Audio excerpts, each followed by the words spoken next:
our fortress, our God. In you have we put our trust. And because of that, you have been our dwelling place in all generations.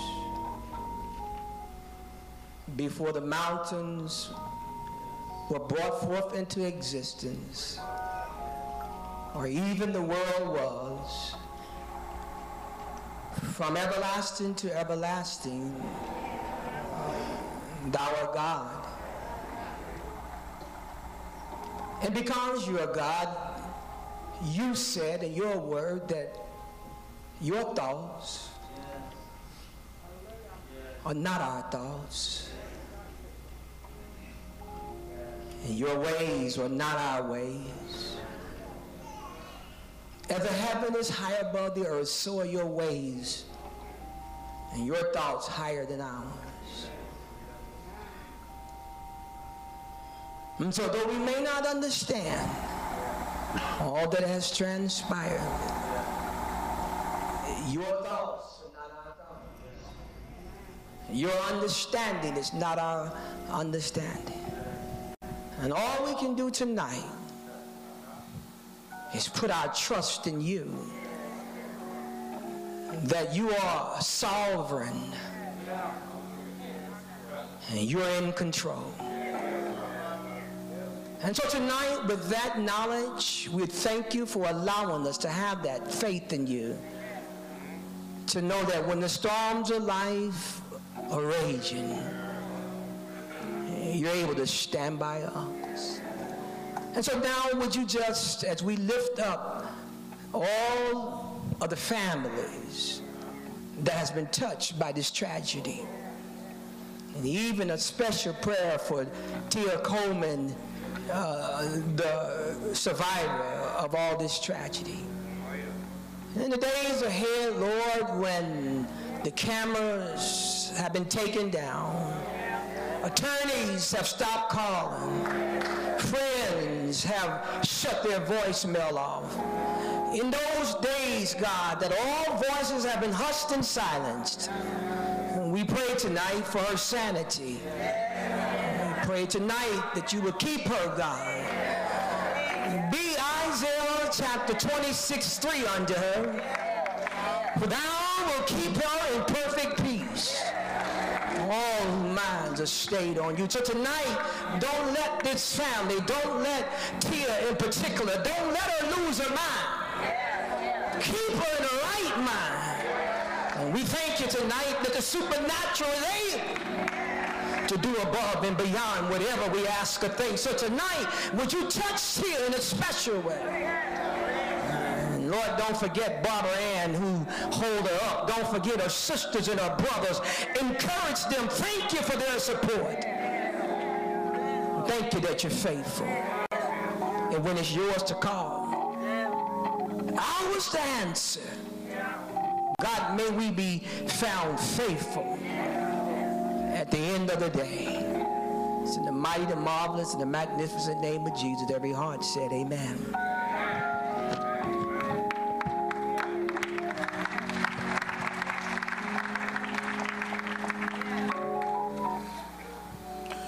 Now we'll have a special prayer for the Glenn Coleman family, and that's by Reverend Steve Barber.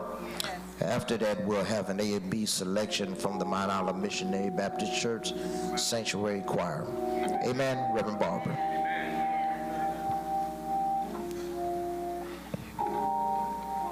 Oh, dear Heavenly Father, you said in your word, Father, that a man that is born of a woman is a few days and full of trouble.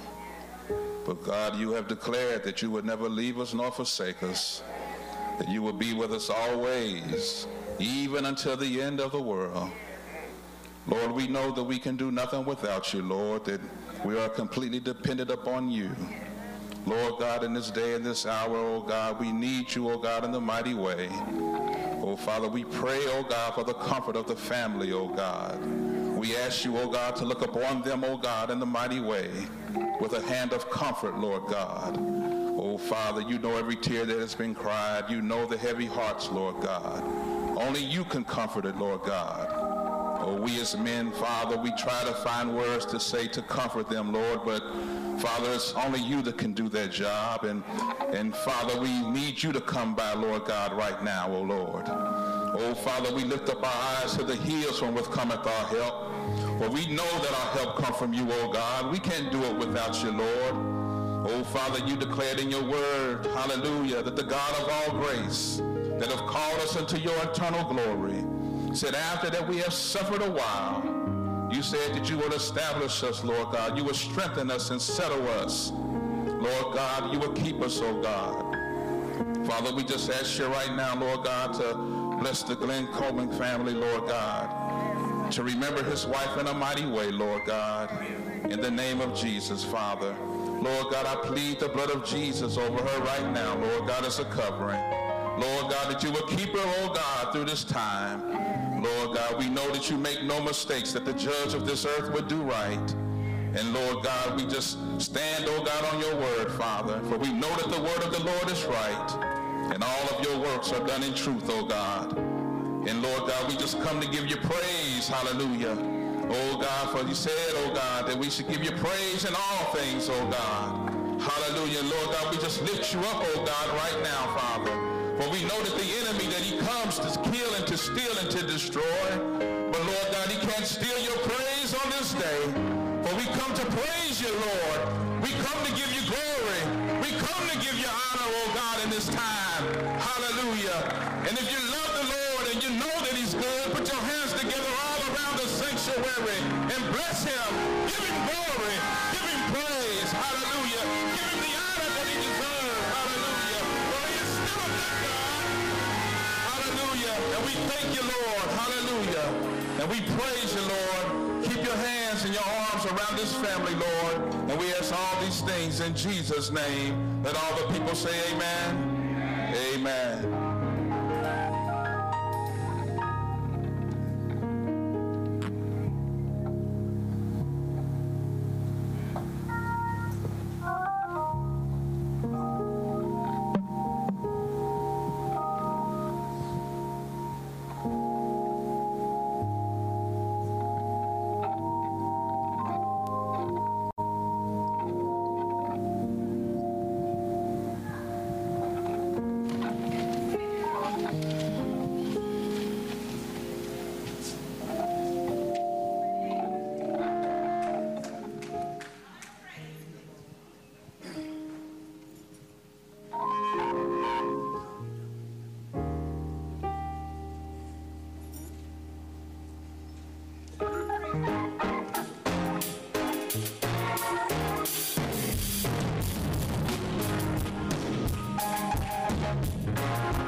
Without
Good afternoon, everyone, and thanks so much for watching Fox News Now, part of Fox10Phoenix.com. Pilar Arias here with you.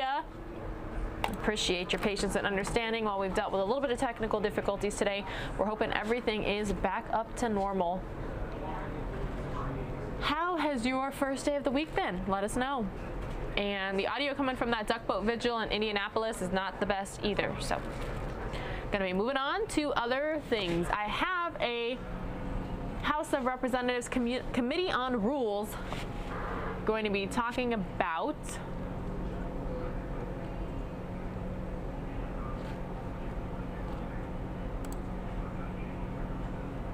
Restoring Access to Medication and Modernizing Health Savings Accounts Act of 2018.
and H.R. 184, Protect Medical Innovative Act of 2017. The committee first will consider H.R. 6199. H.R. 6199 provides relief from the Affordable Care Act tax on the over-the-counter medications and modernizes the health savings accounts, which are known as HSA. This bill modernizes HSA rules in various ways to help more people use their HSAs effectively.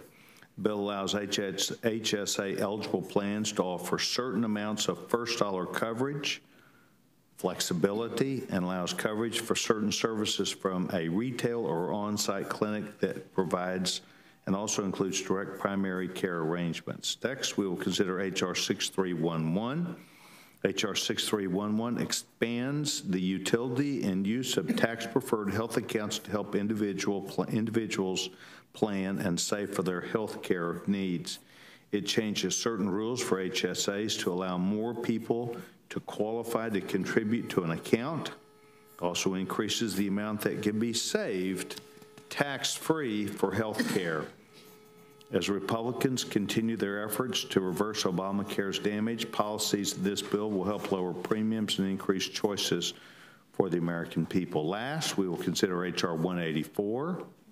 H.R. 184 repeals Obama's Care 2.3% excise tax on importers and manufacturers of medical devices. The U.S. medical device industry has been a leader in the medical technology innovation and has counted on Congress several times to turn off this tax. The United States is a net exporter of medical devices, and the industry is an important contributor to the nation's economy, employing hundreds of thousands of people and manufacturing devices, not only for the United States, but also foreign markets. The medical device tax stands in the way of developing life-saving treatments at affordable prices. It keeps these companies at bay for a tax that is a tax on their manufacturing, not their sales.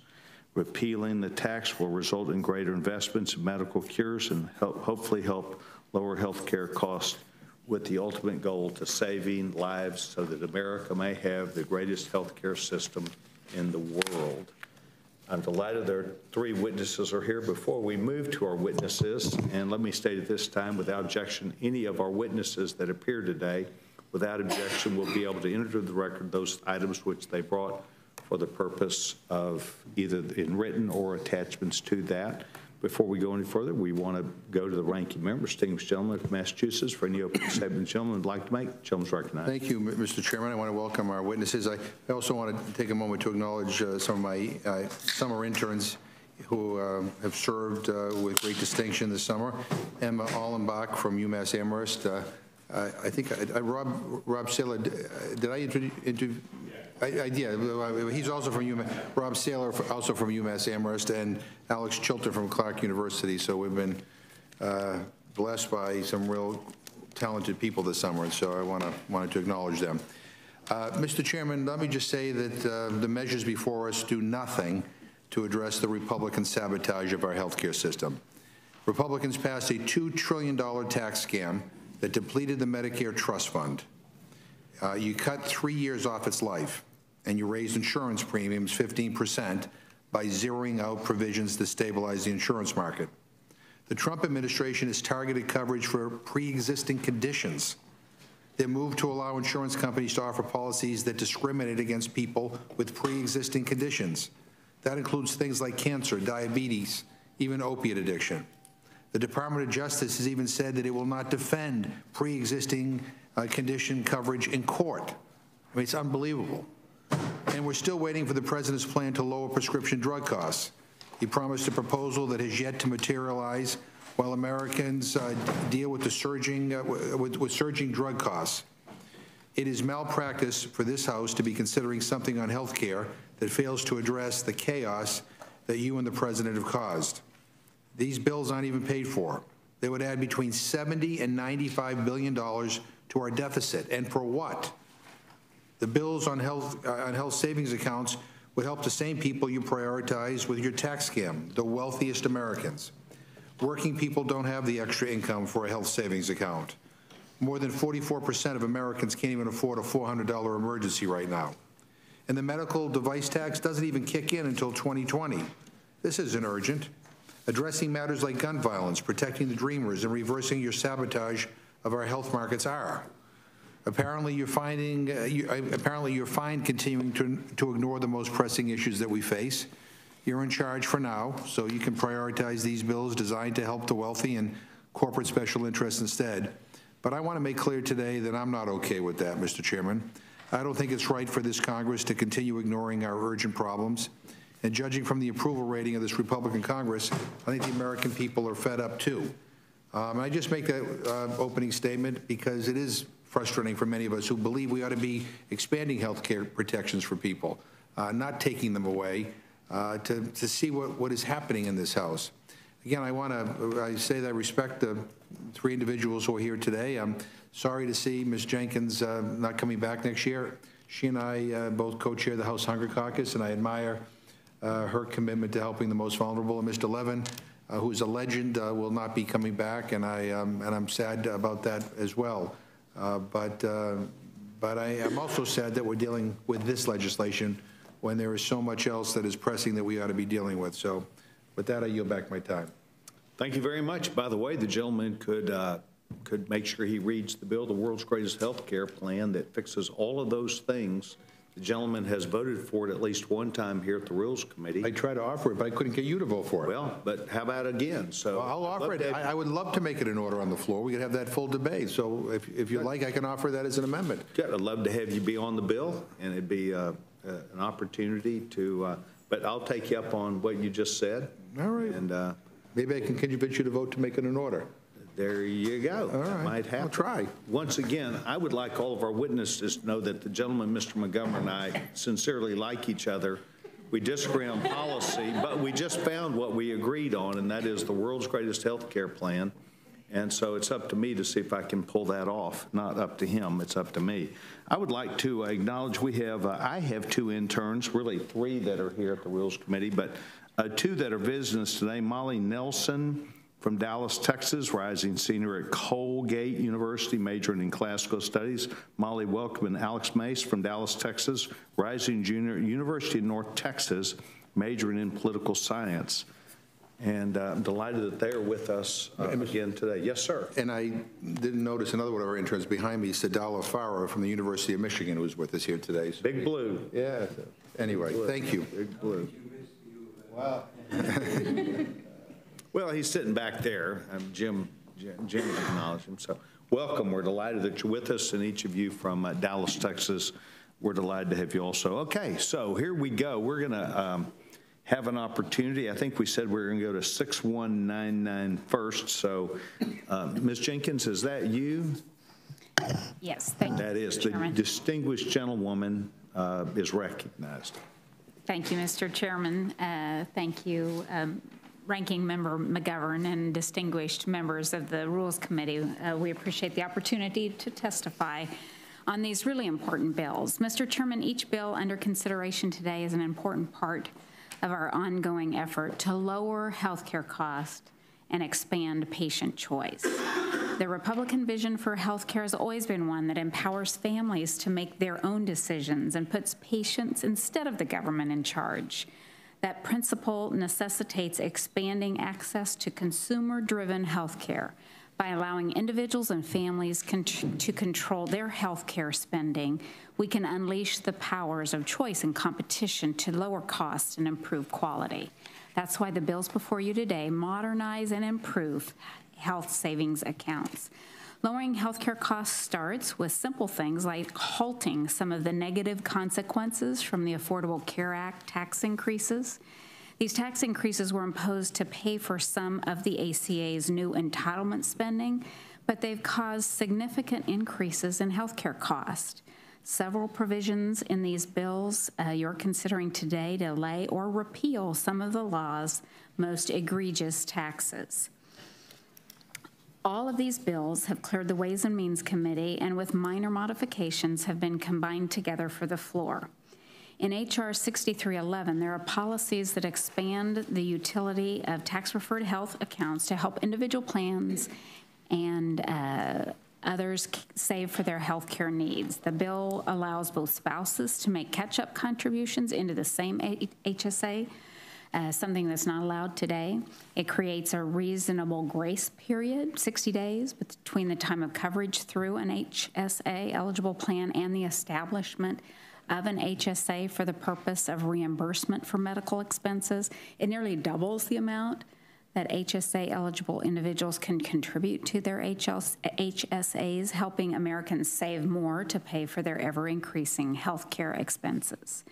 The bill also permits funds in flexible spending arrangements, FSAs, to be rolled over to the following year, letting people save more money and plan ahead for their health expenses. The bill also takes major steps to increase access to HSAs by allowing working seniors enrolled in Medicare Part A to be eligible to contribute to an HSA.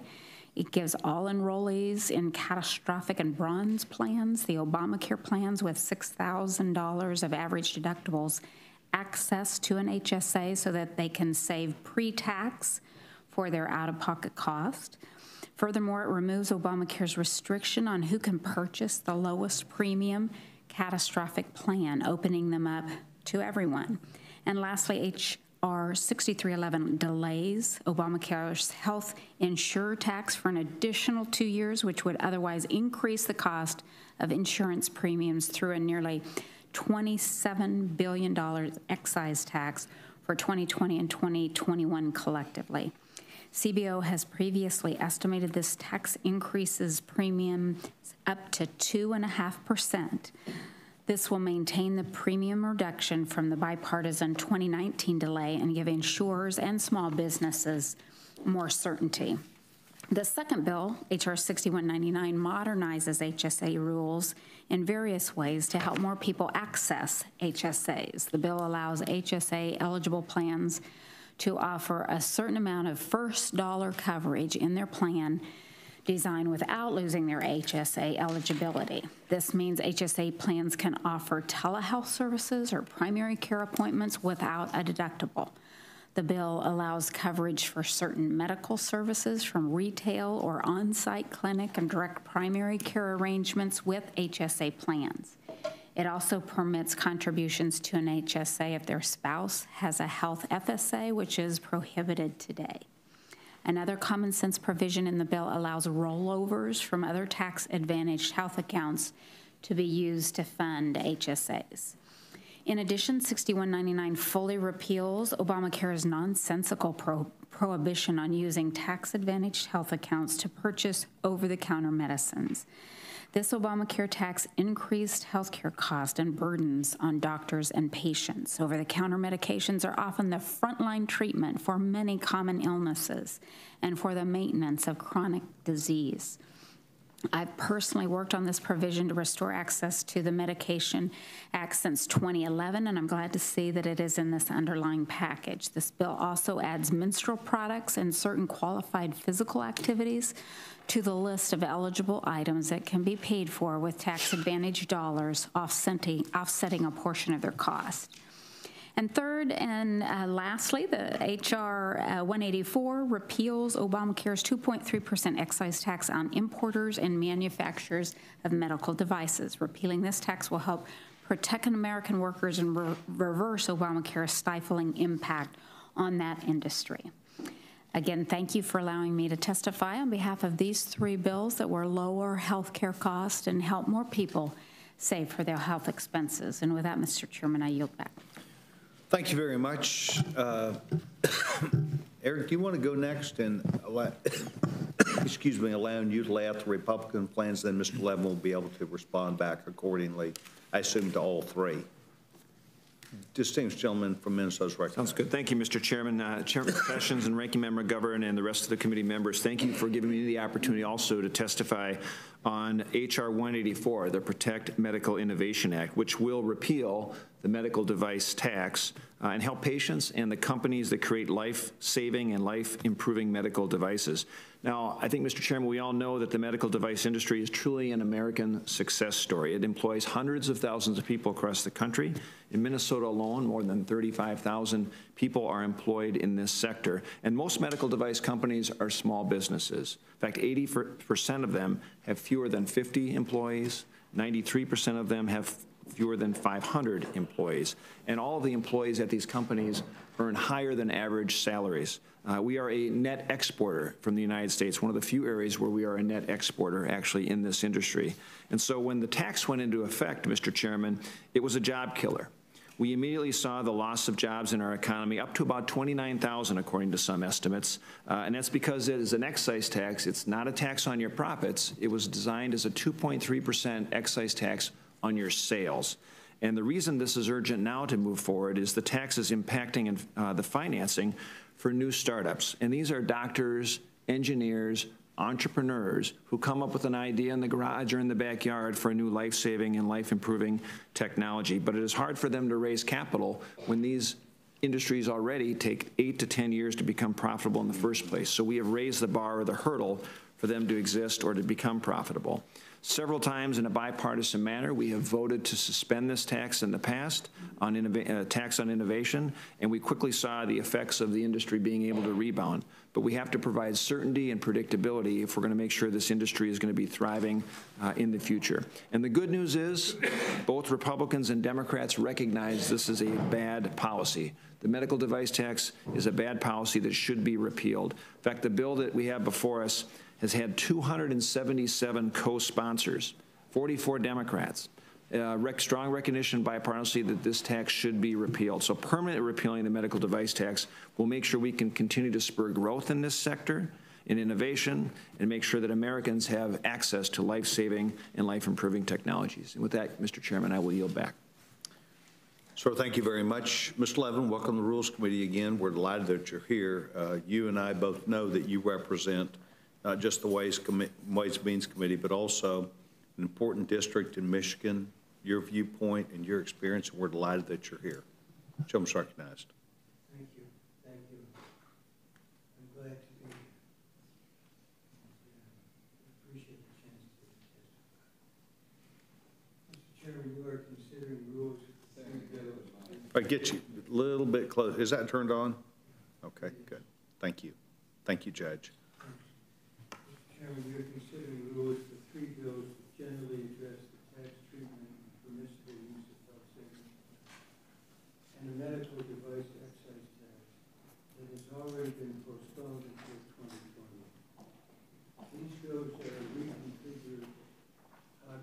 policies recently considered by the Ways and Means Committee, combined with other proposals that were not marked up earlier this month. They are misguided for 3 reasons. First, none of these bills will address the main factor driving up health costs for American families: the intentional sabotage of health care, as Mr. McGovern has laid out, under the Affordable Care Act, the sabotage of health care under ACA. In just the last few weeks, President Trump has, 1, refused to defend protections for pre-existing conditions in court. 2, cut off risk adjustment payments to health plans with sicker patients. And once again, slash funding for the navigators that help people find affordable insurance. And our office worked with these navigators in the past in cutting off the funding. Reducing it to $10 million is inexcusable. According to health plan executives, beneficiary advocates, and independent experts, these and other steps, including last year's tax bill, are destabilizing the market and increasing costs. Rather than addressing these problems, these bills will actually increase costs for consumers. For example, one provision would allow insurance companies to expand the sale of skimpy catastrophic plans that shift additional out-of-pocket costs onto patients. Second, these bills are primarily aimed at helping wealthy Americans, just like the Republican tax bill from last year. According to the Joint Committee on Taxation, and I want to emphasize that, this is an estimate of the Joint Committee on Taxation. More than 80% of the tax benefits for health savings accounts goes to individuals earning more than $100,000 annually. We discussed that in the Ways and Means Committee, and one of my colleagues referred to a different estimate. It isn't one that is acknowledged as scientific. The only one we have, an objective analysis, is from Joint Tax, and I repeat that. More than 80% of the tax benefits for health savings accounts goes to individuals earning more than $100,000 annually. As Mr. McGovern has pointed out, very few families with modest incomes can afford the high out-of-pocket expenses required under HSA plans. And third, none of these bills are paid for and will therefore add to our nation's rising debt. While we are waiting for the CBO's final analysis, and I assume maybe it will come tomorrow, though you will probably proceed without it. Previous estimates show that H.R. 184 on repealing the medical device tax will cost about $20 billion over 10 years. H.R. 6311 on expanding HSAs and delaying a tax on the health insurance industry could cost up to $50 billion. And H.R. 6199 on expanding HSAs, including for over-the-counter medications and for gym memberships, will cost roughly $20 billion.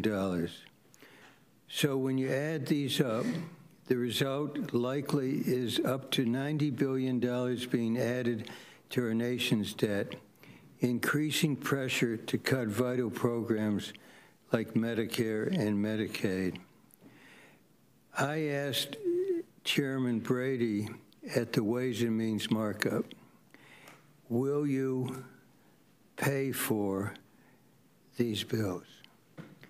Because the argument of the Republicans is that they don't have to be paid for in committee, that can be done after Ways and Means Act. We've objected to that policy. So I just said to him, will these be paid for before these bills come to the floor?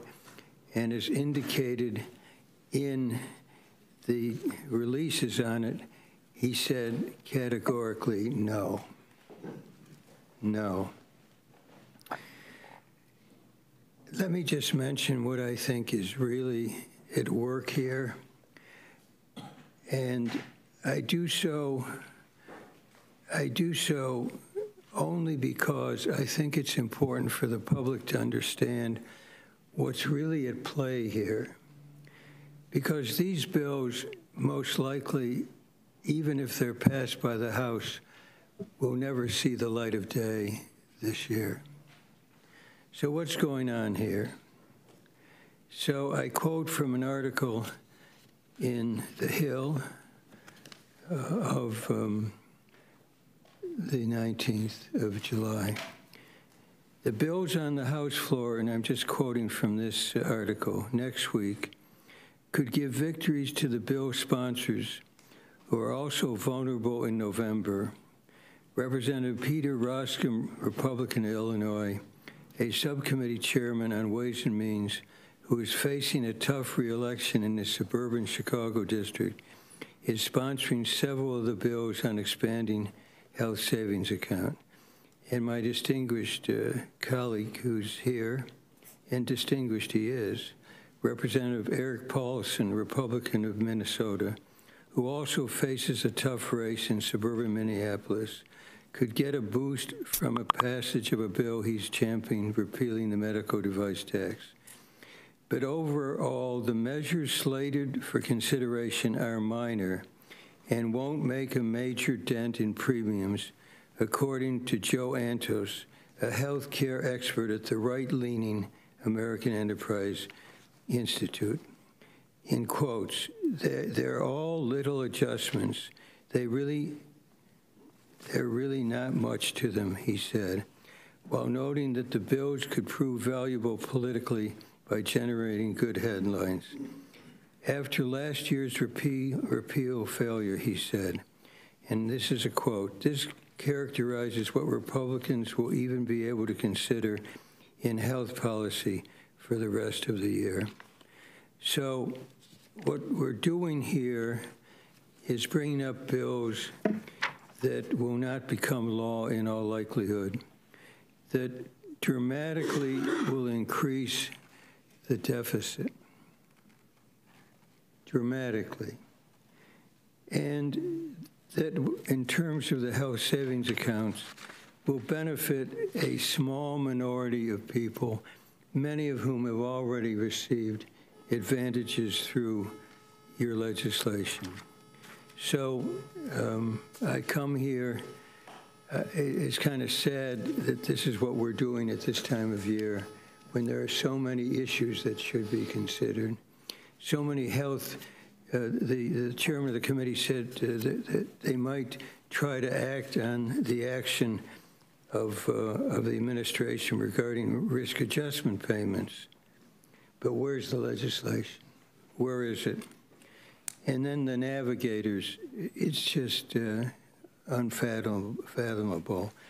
And pre-existing conditions, the decision not to defend legislation that protects for pre-existing conditions, to let one judge essentially threaten the health care coverage for millions of people with pre-existing conditions.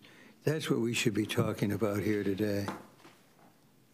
I yield back. Thank you. Mr. Levin, thank you very much. Mr. Levin, you referred to politics and said there might be some advantage for doing this for Mr. Paulson, perhaps Mr. Roscom.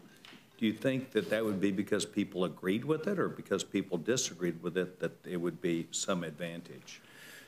Look, if this were going to become law, that would be one thing. But these bills aren't going to be, in all likelihood, ever considered by the Senate. We've passed the medical device provision many times. There's been no action on it. And, is that right? And so essentially what... I don't think that's right. I think several times we've taken it out where it did not apply to a year. Is that right, Mr. Paulson? Well, we passed it, and it's never become law. Well, it's correct, Mr. Chairman. The House has had multiple votes on this to repeal the device tax, and the Senate has gone along on 2 different occasions for a suspension. And so this would actually make it permanent. And I just know that working with Elizabeth Warren and Senator Klobuchar, where it's a top priority in Minnesota, the bipartisan support, I think we will see action in the Senate once again, as we have in the past. There's a repeal. There's a repeal. And why don't you pay for it? Well, for this, my guess is for the same reason that under Obamacare, when the $80 billion worth of class was signed, was changed a year after Obamacare, we just let that $80 billion go. That was paid for, and we didn't jump up and down or try and use that. We just said it was fraudulent. ACA was completely paid for. But $80 billion of class was used to get that done, and then we took that out, and we didn't try and jump up and down on that. So, but it was completely paid for. Yeah, Mr. Levin, you referred to when we were talking about the catastrophic and the HSAs, that 80% of the money that was used by individuals who made more than $100,000, and then you referred to families. Is that family income or is that individual income, sir? These are individuals. Individual income, but then you said families, the next statement. Well, I say families, you can just say very No, because household income, two people that make $55,000 would be $110,000 of income. I don't consider that. I consider that the middle class, not some group of rich people. But the data is clear as to 5% of the public are now using HSAs. Okay, well, I'm interested in that quote, so I'm going to go look for that one. Ms. Jenkins, you were talking about catastrophic market. Can you please describe the catastrophic market today and actually describe the system and then what we're trying to influence with your discussion? Well, I'd first like to revisit your first statement, because I think a recent study by AHIP, a survey that they did, came up with the fact that 21.8 million people were covered by a plan with an HSA in January of 2017, so over a year ago. And just to put that in perspective, that's twice the number of people enrolled in Obamacare's exchanges. So these plans and accounts have an increasingly popular appeal to the American people. So it's not the 5% that we've heard in testimony today. Well, according to this survey, there are 21.8 million people covered with the plan. Twice as many as those covered by an But it wasn't required, so people had a choice. No, this was because they chose to do it, not because it was the law of the land. So I think that's an important distinguish to make. And the catastrophic plans, I think everyone understands, that doesn't cover much. And it's just, when someone hits a really rough patch, and that's not real health insurance. And that's what I think Republicans are trying to get to at the end of the day here, is putting people back in control of their health care plan. If that's what they want, then that's what they can buy. If they want something that is more broadly applied to their family or in their personal situation, they can buy that. And I think that's just at the base of what we're trying to do here, is to give people more options and put them back in control of their health decisions rather than the federal government. Is catastrophic health care part of an HSA? I think it is, but I'm not sure of the term that you're using. I know under, hospitalization, is that the same term? I'm not on Ways and Means, so I'm not really sure of the use of that term, catastrophic. It's easy for me to think what I think it means, but is it a part of an HSA? I believe you can use the HSAs for if we pass this. Okay, thank you very much. Chairman Cole? I actually don't have a lot of questions because we have seen these bills before, but I'm very glad to see them again. And it's interesting to me that we've had a lot of Democratic support for the repeal of the medical device tax. I think that is a significant thing. I think, again, in their efforts to finance the Affordable Care Act, my friends used a number of measures that they didn't much like themselves. They've always been more than ready to cooperate in postponing the tax on insurance proposals, for high-end insurance proposals. And so I don't feel a need to pay for something I didn't vote for in the first place. And frankly, that the people who advanced it routinely join us to either postpone it or repeal it. That seems to me a flaw in if people that came up with the plan, this was the best way they could finance it, was stuff that they wouldn't vote for themselves once it was actually going to come into practice. It tells me that if you want more money, and it tells what taxes you want to raise. I haven't seen those proposed on the other side. So again, this to me is something that hurts innovation, costs jobs, and taxing people that are using medical devices seems to me the most counterproductive thing in the world. It really does. I mean, why would you tax people for being sick or handicapped? And that's what we're doing here. So I applaud my friend for doing it, and I feel the same way that my friend from Kansas does on HSAs. Again, let's give people the choice to decide what's best for themselves, make these kind of decisions.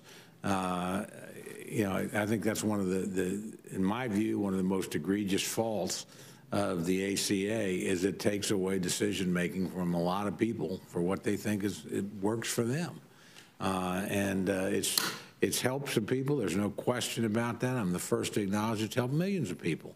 It's also hurt tens of millions of people by limiting their choices and increasing their prices. So I think, just in my view, fundamentally flawed legislation, and I think these are two steps in the right direction. And frankly, I think they're steps that will attract a lot of Democratic support, particularly on the medical device tax. And guess what? When we roll out the plan to postpone the tax on insurance, high-end insurance proposals, I bet there'll be a lot of Democrats voting for that too, because they always do.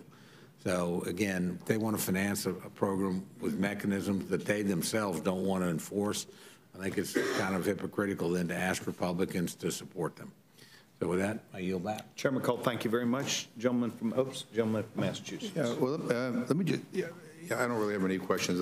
I stated my views in my opening statement, but let me say, I think I speak for most Democrats when I say the Affordable Care Act isn't perfect.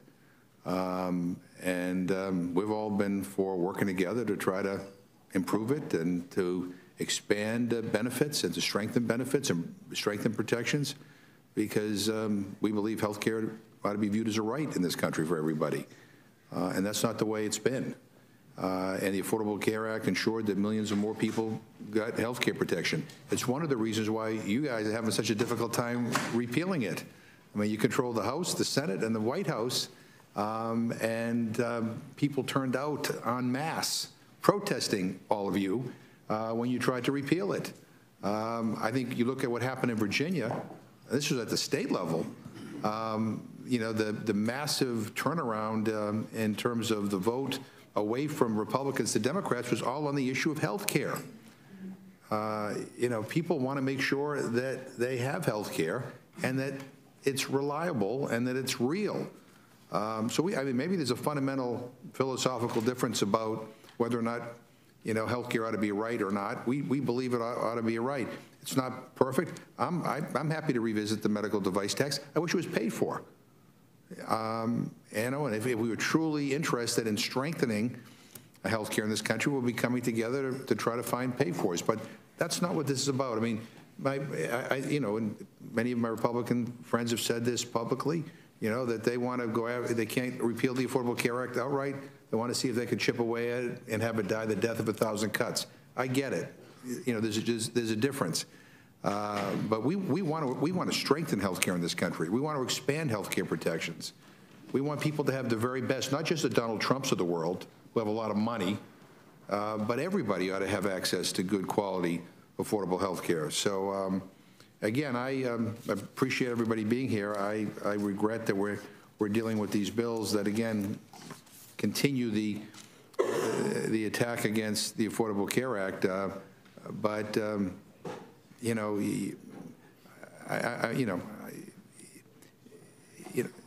you tried to repeal it outright, and you couldn't, and you control everything. The people don't want what you're selling.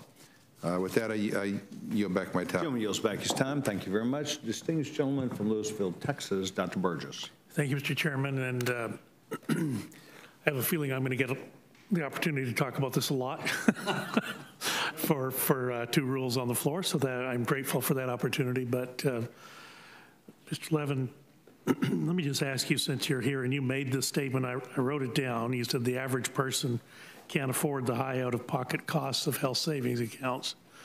And full disclosure, I had a health savings account from the day you first passed them in 1996 until I got too old and went on Medicare. And HSAs do have a high deductible. That's what that's what made them HSAs. But I got to tell you, and I was used to a high deductible. I dealt with it. That's why you put the money into a health savings account, so you'll have the dollars to deal with an illness should it happen. But I got to tell you, I've never seen anything like the deductibles that I ended up with in Obamacare. I mean, $6,800 for a Blue Cross HMO plan? I mean, who can afford that? That means a kidney stone in the middle of the night that takes you to the emergency room, you end up with a $4,500 bill, and you say, well, I hope insurance covers it. No, they don't kick in for until you put out another couple of grand. That's what I think Mr. Paulson and Ms. Jenkins are trying to address. I welcome the fact that we're expanding HSAs and making them more useful.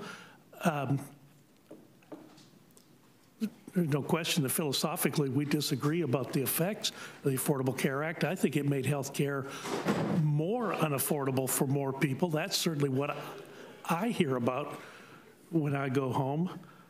But I'm grateful that we're considering the copper plan in this. I'm grateful that we're looking at a 50% actuarial value plan, marrying that up with an HSA, making that HSA compatible, and then expanding the amount of dollars that you can put away to cover a medical expense. I mean, I think that just makes good sense. I've argued for that. In fact, I used to talk to people in the Obama administration. Why won't you allow us to expand health savings accounts? Why won't you make one of these high deductible plans HSA compatible by definition, and then expand the amount of dollars you can put into the health savings account to at least equal the amount of the deductible at that time in the bronze or silver plan? Adding a copper plan, I think, makes sense, and make the amount of the deductible then equal to the amount that you can put away or that you would need to put away to cover a copper plan deductible. That just makes good sense, and I don't understand why the reticence to do that. It empowers people. It gives them a little bit more control over what their health care expenditures are going to be like.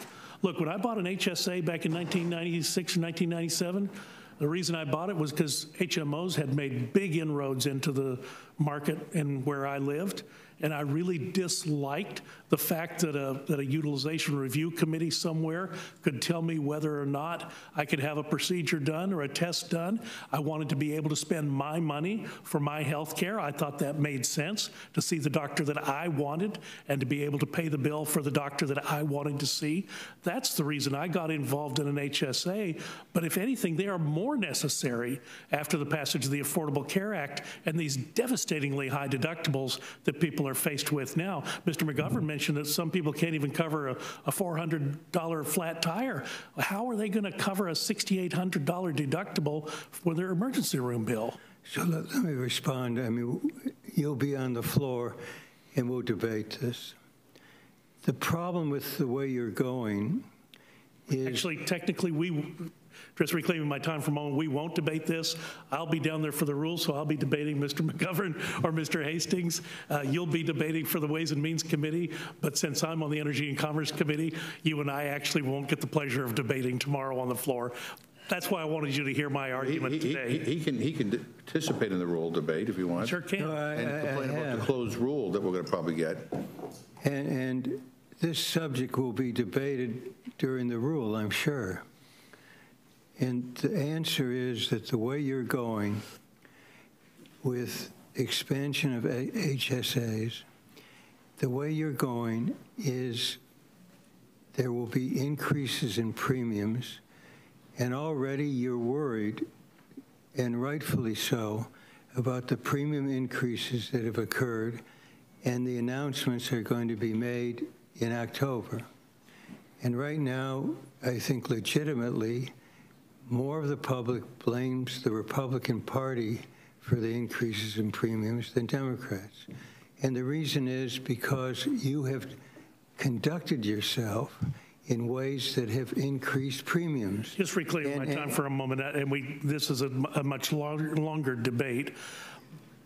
The difficulty with the increase in premium began with the passage of the Affordable Care Act. Okay. My health savings account had a high deductible, $3,000. Seems laughable now that it was that high. But the trade-off was I paid a much lower premium than even than someone could get with employer-sponsored insurance.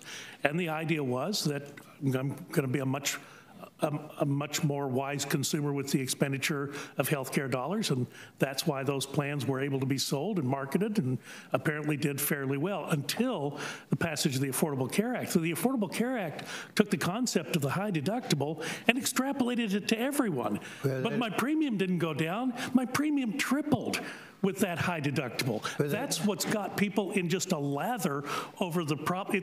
The Affordable Care Act is seen by most people in middle America as a transfer payment. You took something from me and gave it to someone else. And people are sick of that. They are sick of it, Mr. Levin. Okay, I come from the Midwest, and increasingly ACA is popular, increasingly so. In Michigan, 650,000 people are covered through expanded Medicaid.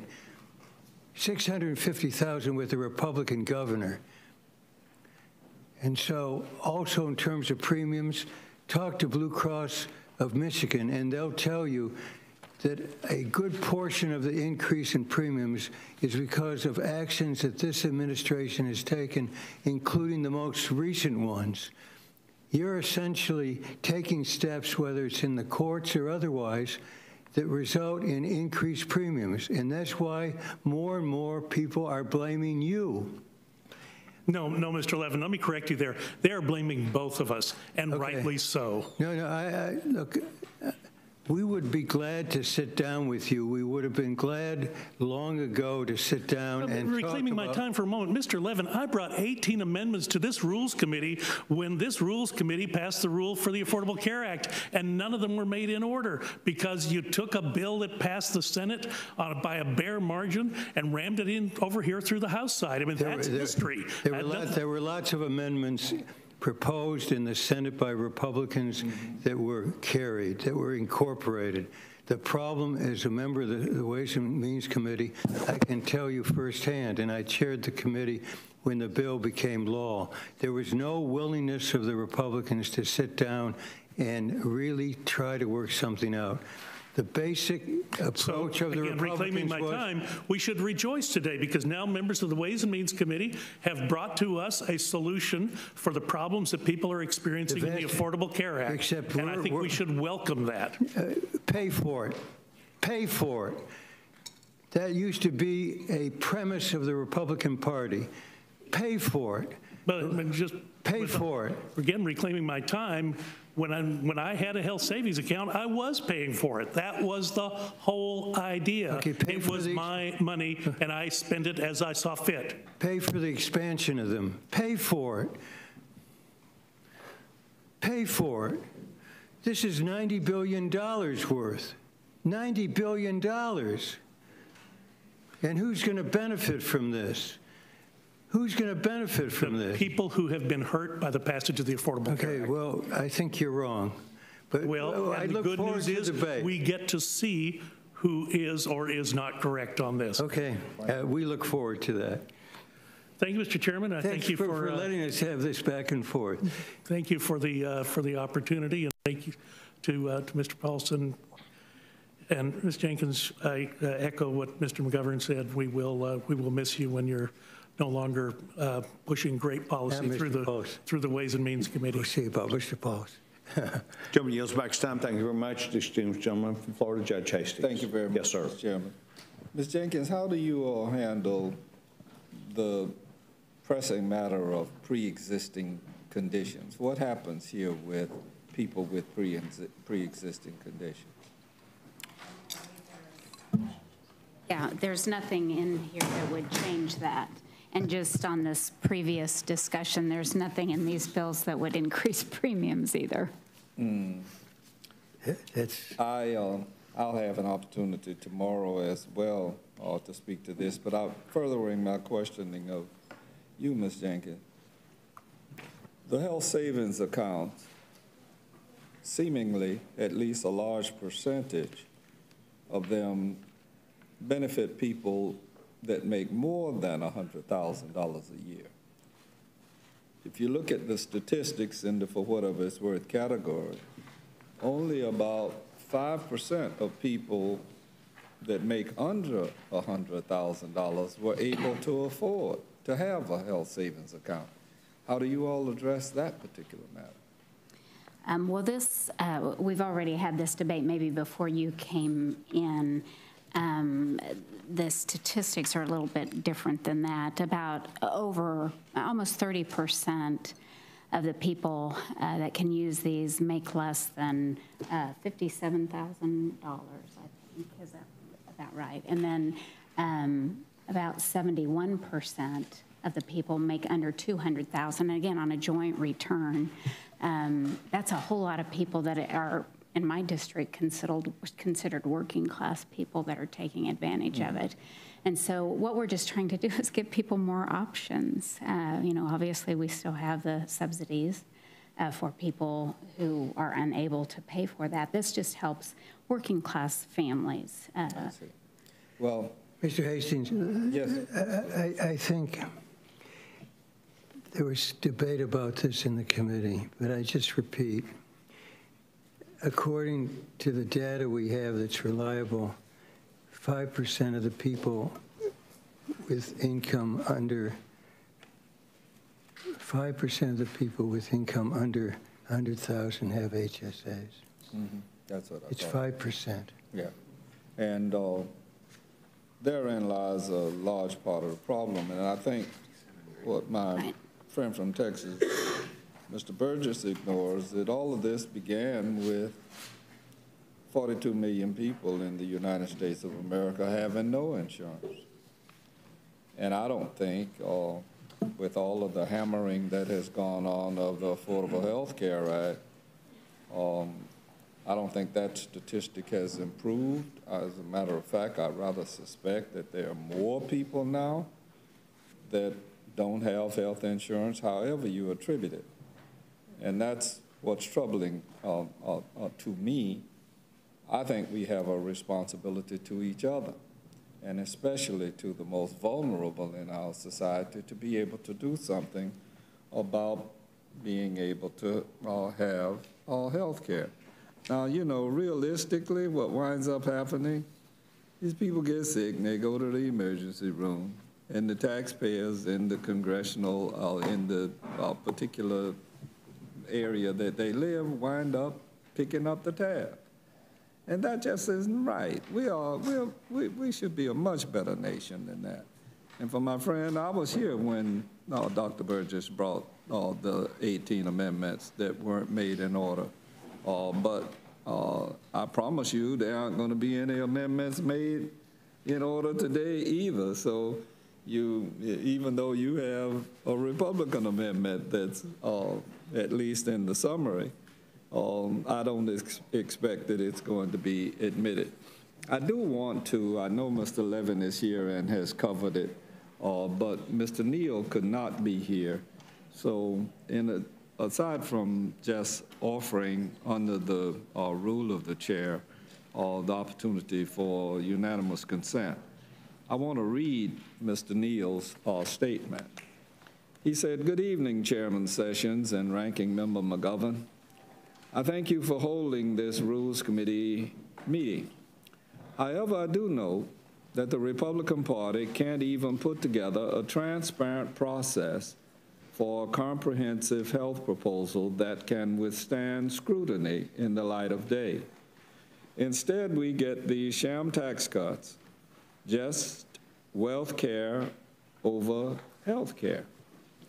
In committee, when these bills came up, Democrats offered a number of amendments seeking to protect individuals with pre-existing condition discrimination, protect Americans from premium increases, protect against gender discrimination, and ensure a stable future for Medicare.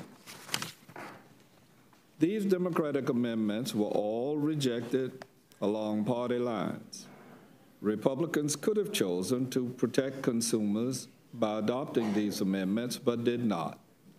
What consumers want and care about is not more tax cuts, but help lowering out-of-pocket costs, addressing drug costs, and protecting consumers from sabotage. This is not what we have here. I also raised concerns with the unpaid nature of these bills. A footnote there that Mr. Levin continues to say about the $90 billion not paid for, and I haven't heard a response, and I suspect I likely will not hear a response regarding. I'll hear arguments, and from the chair I heard whataboutism. I'm a little bit tired of whataboutism. I'm talking for myself now about what happened with Obama. We're right here, right now, and reality allows that we need to be dealing with it, both Democrat and Republican, in all aspects of what our committee allow for. Returning to Mr. Neal, he says, coming on top of the massive corporate tax giveaway Republicans enacted in December, additional unpaid for tax breaks for the very same corporations that benefit in the earlier legislation is simply irresponsible. And for all the Republican rhetoric that these tax giveaways will address consumers' costs, not one provision in any of these bills requires device companies or insurance companies to reduce the cost of their products if these taxes are delayed or repealed. There is no requirement medical device companies hold costs down or lower the cost of products. There is no requirement that insurance companies, and I might add from my perspective, footnote right here, I don't understand what part of insurance companies making out like bandits that we have never understood. I used to argue with physicians and lawyers that fought with each other, that we were fighting with each other while insurance companies were going to the bank. It was never a really serious problem. There were overblown situations, of course, where juries gave high awards, but it didn't amount to all of the malpractice stuff that everybody talked about. The insurance companies manage. I don't think in the history of this country, I don't think any of them have gone out of business, while all sorts of businesses and hospitals and doctors and lawyers and Congress people have gone about their business arguing with each other, and they continue to do well. Returning to the end of Mr. Neal's comments and picking up where he says, and ensure a stable future for Medicare, oh, wow, that's going to be something we're going to have to deal with in the future, isn't it? A requirement that insurance companies lower premiums if they get this tax delay, and these provisions are a giant tax windfall to corporate interests, again ignoring what consumers are facing across the nation. This is simply another massive tax break for those who do not need them. Yet again, the Republicans ignore the average American struggling to get or stay in the middle class. Those who do not have $400 in the bank to pay for an emergency will not benefit from a bill that raises the contribution limits for a tax-preferred account to $6,650. What we should be doing instead of this is taking steps to undo the Republican sabotage of the marketplaces.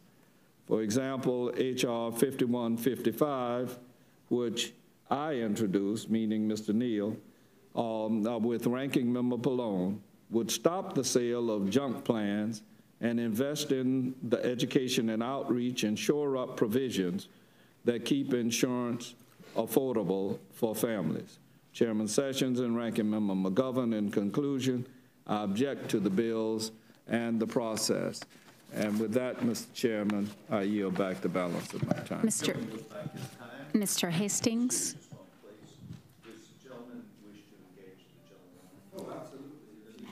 I have no objection to, I yield to Ms. Jenkins.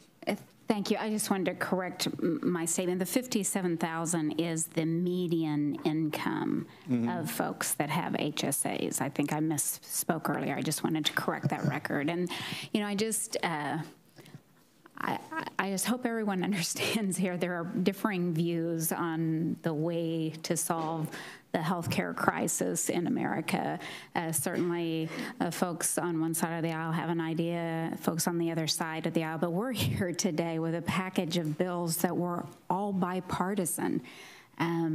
We're just trying to relieve the pressure valve a little bit on increased premiums. When the ACA originally passed, I think CBO told us the market would increase 10 to 13%. It's increased 105%. So we thought today was a great day where we could all come together with bipartisan bills. These bills have co-sponsors from both sides of the aisle just to relieve a little of the pressure. So I'm a little bit puzzled by why we wouldn't want to find common ground and move forward what we can all agree on. You know what, Ms. Jenkins, we didn't find common ground in the Affordable Care Act, and you aren't finding it here. You may have a few sponsors or co-sponsors of the particular legislation, but the critical thing here is we're moving ahead without sitting down together. They ought to lock all 535 of us up here in Congress until we come up with a sensible solution for a problem that all of us know exists. I mean, it would be one thing if this was something coming out of the blue. All of us have had health complications of our own, let alone the people that we know and the loved ones that we've lost. We don't spend enough money on research.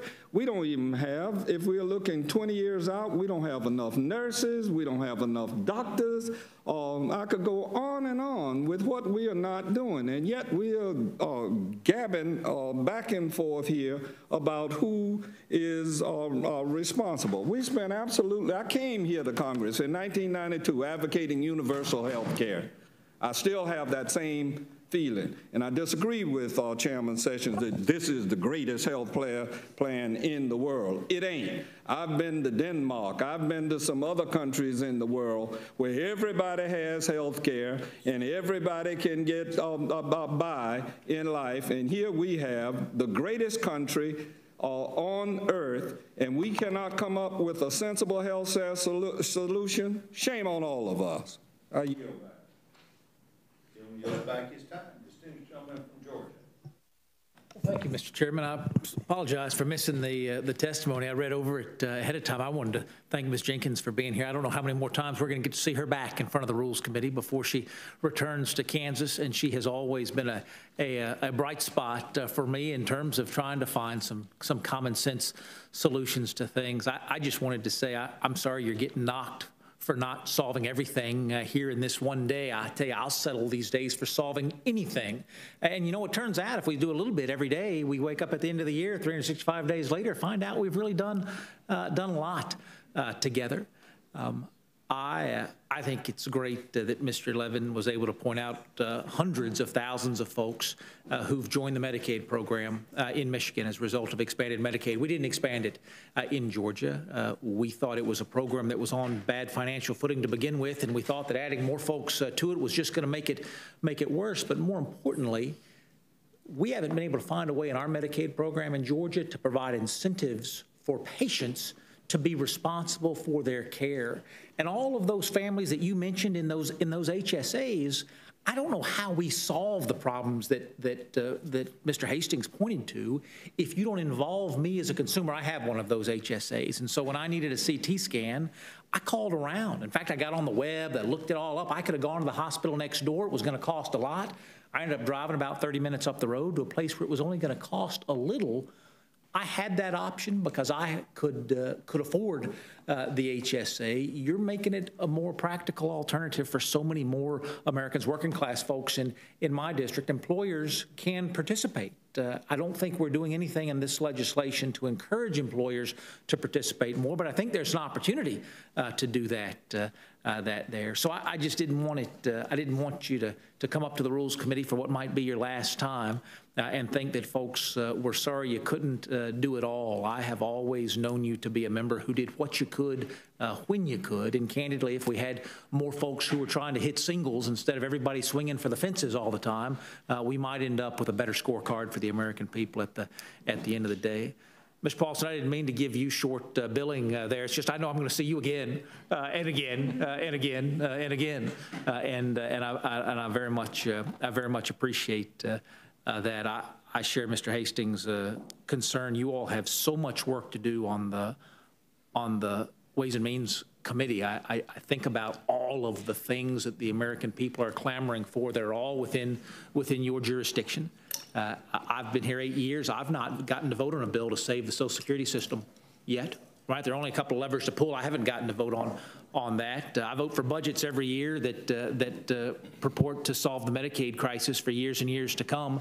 But I've never gotten to actually vote on legislation on the floor of the House that was going to put that worry behind all the seniors. They didn't give you any of the easy issues. They only gave you the hard issues to work on. And the swipes that you're taking at those today. I was bragging about them last week when the chairman told me we were bringing these bills before the Rules Committee. Told everybody back home we were going to be making a difference this week. And I just want to tell you how much I appreciate the work you all do on the Ways and Means Committee. I know we don't always get to talk about it up here as if it's done in a bipartisan way, but I look at those co-sponsor lists. I look at who it is that's trying to come together and make a difference. And I won't. I'm not going to put Mr. Levin on the spot, but I've even seen a smile break out on his face a time or two for some of the good work we're doing together around here, and I value that. So thank you all for being here with us tonight. Mr. Chairman, I yield back. Chairman, just back to time. Thank you very much. Distinguished gentleman from Colorado. No further questions. Gentleman does not seek time. Ms. Torres? Yes, Mr. Chairman. You know, there was no amendment notice sent out for any of these bills. If we truly wanted to work together on a bipartisan way to fix the ACA, and I certainly wish that the Democrats, when they were drafting the Affordable Care Act,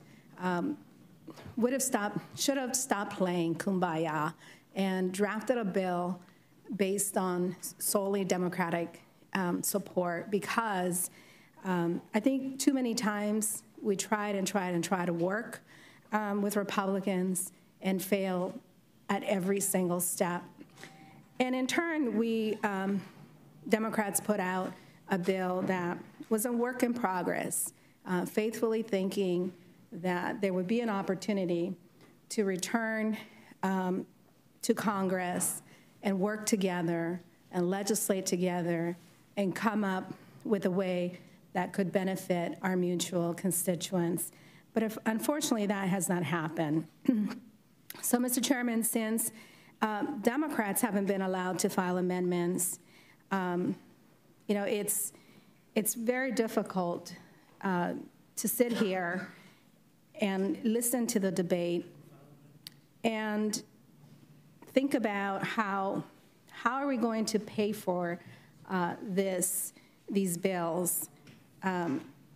Where has fiscally responsibility gone with Republicans? If I would have been able to file an amendment within enough notice, as my office scrambled to try to file an amendment earlier, but we simply ran out of time, my amendment would have had a very simple fix. The initially passed GOP tax bill in the House didn't lower the marginal tax rate on upper income earners. And the Senate tax bill lowered it by 1%, adding more than $100 billion to our debt.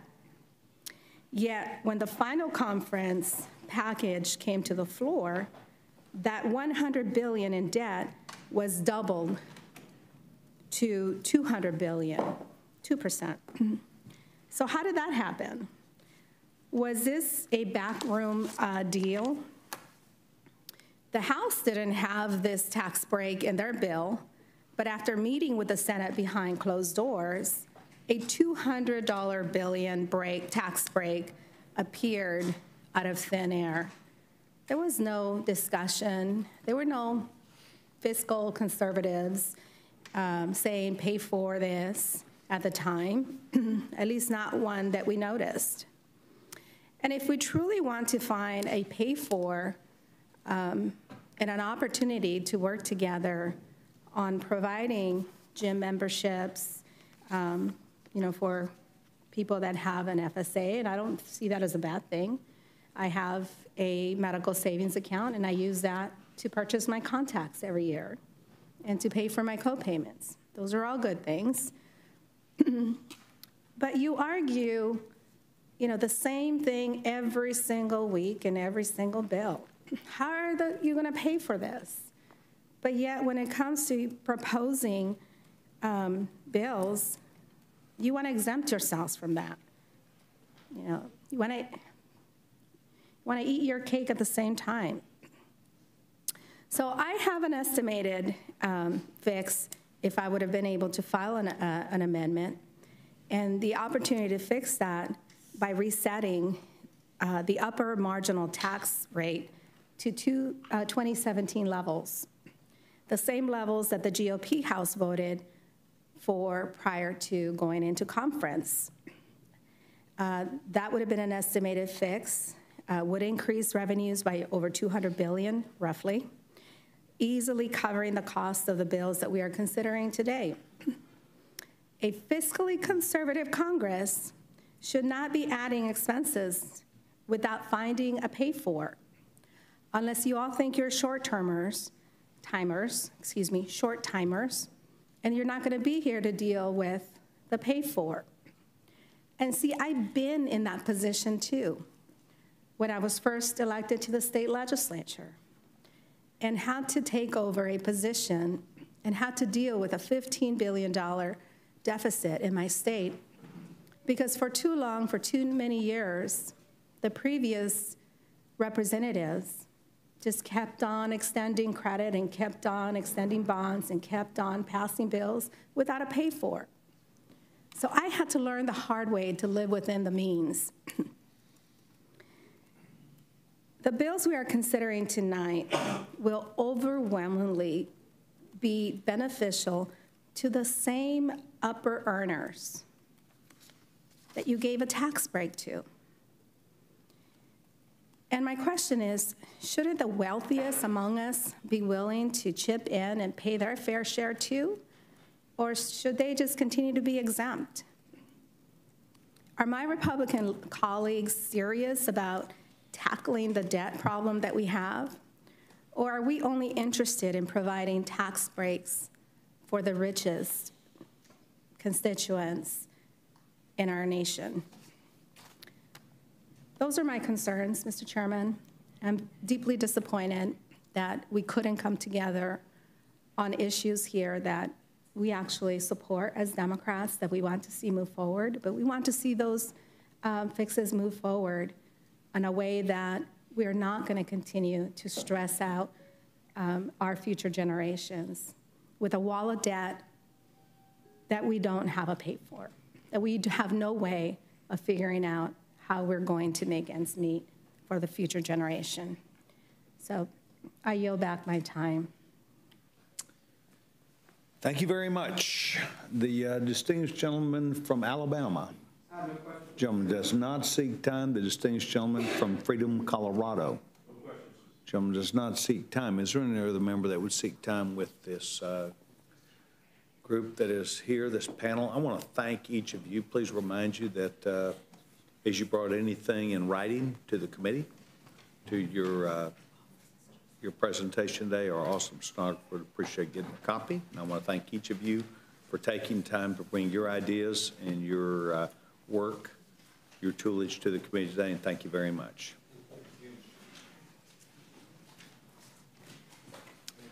Is there any other member that would seek to have time to give testimony today to H.R.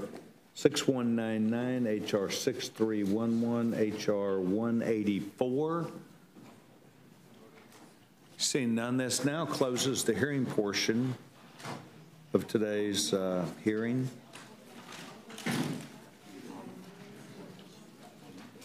You ready to go? Chairman, now being received a motion from the distinguished gentleman from Oklahoma. Mr. Chairman, I move the committee grant H.R. 184, the Protect Medical Innovation Act of 2017, a closed rule. The rule provides 1 hour of debate, equally divided and controlled by the chair and the ranking minority member of the Committee on Ways and Means.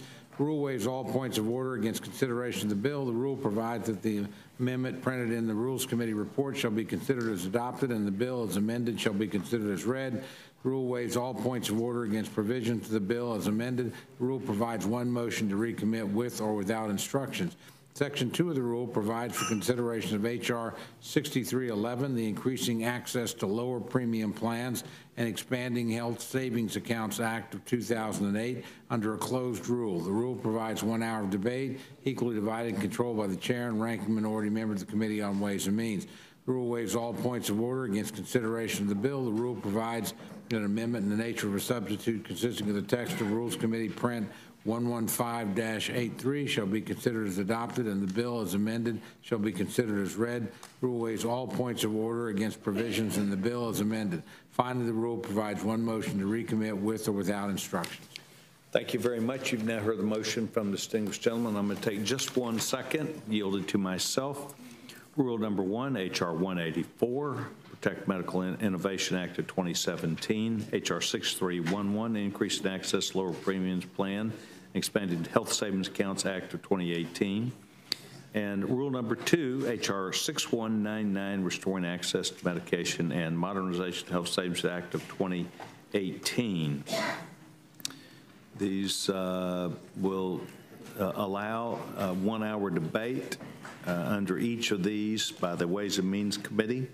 Provides motion to recommit, and then under rule number 2, floor management tools for the district work period that would take place in August. Is there amendment or discussion to this, distinguished gentleman from Massachusetts? Mr. Chairman, you inspired me, so I have an amendment to the rule. I move the committee amend the rule to additionally provide for consideration of your bill, H.R. 1275, the world's greatest health care plan, and make the necessary corresponding changes in the rule. Discussion? I'm really opposed to this because it ain't the world's greatest health care plan. But anyway, I'll go along with Jim with this. Yeah, we believe in accommodating even views we disagree with. So I want to thank the gentleman. In fact, there will be a methodology for bringing the world's greatest healthcare plan to the committee. I'm going to make sure that I visit all of my colleagues that are on this panel to make sure that they understand that the world's greatest healthcare plan will provide a tax credit to every single American, a family that will receive that if they do not receive the healthcare benefit from their employer. A family of 4 will receive $8,000 for them to buy a health care plan of their choice in the free market. $8,000 will be applied to a group policy as opposed to an individual policy, meaning the discussions that we had today, meaning that someone would be able to have an out-of-pocket cost that would be around $2,500 instead of the $8,000 that would be under the individual policy that we know that Obamacare is. One of the big problems of Obamacare not being successful was the excessive cost, as Congressman Burgess has talked about. That plan for members of Congress is twice as expensive, and the deductible is twice as expensive. And so I do appreciate the gentleman helping us out. There will be a time, perhaps very soon, where we are able to talk about the world's greatest health care plan and advantage for every single American to either have the tax credit for a family for $8,000, or if they work, they could keep their benefit that they receive from their employer. And so I think I appreciate the gentleman.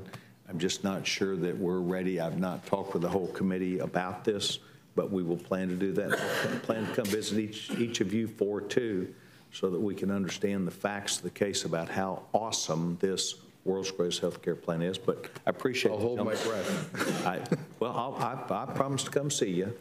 Mr. Chairman? Yes, sir.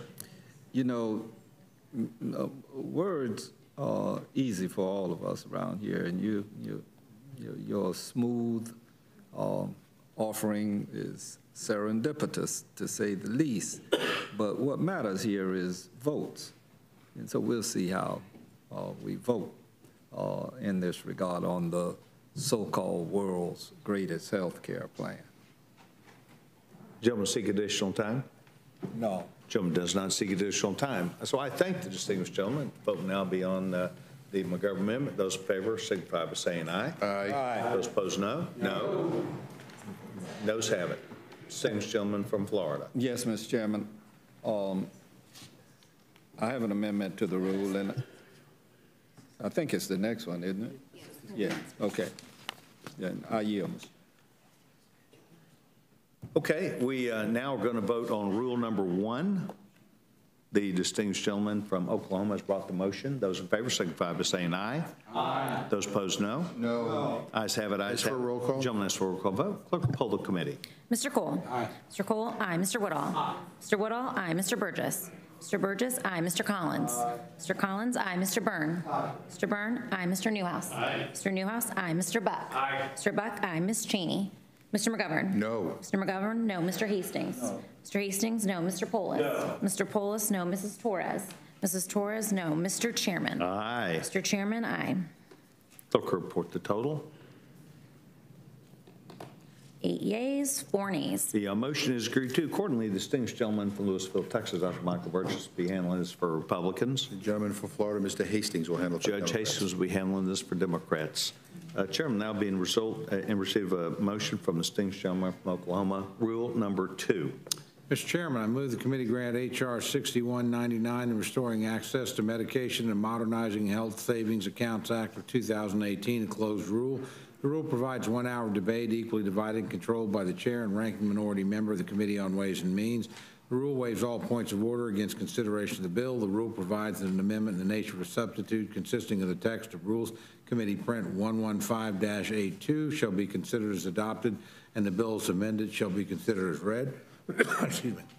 The rule waives all points of order against provisions in the bill as amended. The rule provides 1 motion to recommit with or without instructions. Section 2 of the rule provides that on any legislative day during the period from July 27, 2018 through September 3, 2018, the journal of the proceedings of the previous day shall be considered as approved, and the chair may at any time declare the House adjourned to meet at a date and time to be announced by the chair in declaring the adjournment. Section 3 of the rule provides that the Speaker may appoint members to perform the duties of chair for the duration of the period addressed in Section 2.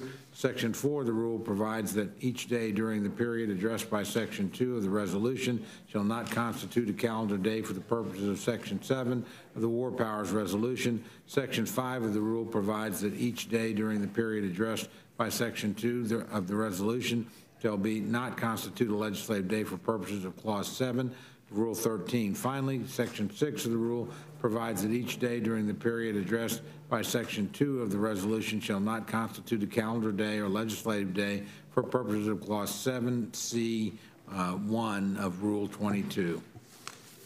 You now heard the motion from the distinguished gentleman from Oklahoma. There's their amendment or discussion to that. Distinguished gentleman from Massachusetts, Florida. Thank you, Mr. Chairman. Yes. I have an amendment to the rule, and I move the committee make in order and give the necessary waivers for the amendment to H.R. 6199 by Representatives Duncan and Desjardins, number 1, which would expand deductible medical expenses to include dietary supplements such as over-the-counter vitamins, minerals, herbs, and fiber.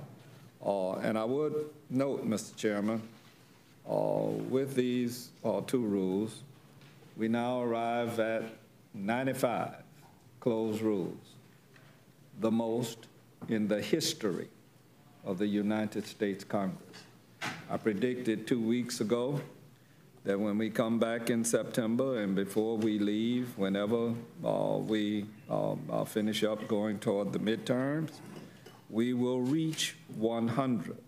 Now, it may not sound like very much, but somewhere in history, it's going to be recorded that this was the most closed Congress to the constituency that members represent and to the representatives of those people. So I just want that to be on record that we're inching up on 100. Somewhere in September, we'll reach it. And I think that that's a very bad thing for this institution. Thank you, Mr. Chairman. Thank you very much. I did not hear a motion. You did, yeah. Excuse me, you do have, an amendment, okay?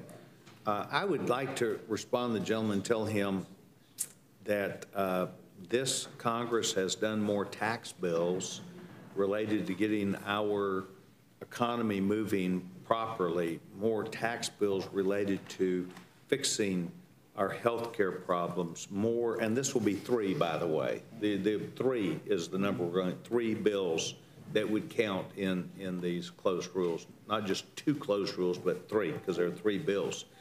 And that we will continue to bring forth tax bills that the gentleman knows and understands by either party would be closed rules. Yeah. They would be closed rules, yeah. And either party, because that's what you do with tax bills, and that we will continue to bring good ideas about trying to make the tax code work for regular people, normal middle-class people, for gathering jobs and making them move. So I do appreciate that. I would. Yeah, I have a pretty good understanding of the jurisdictional confines and the fact that Ways and Means and Appropriations come up this way.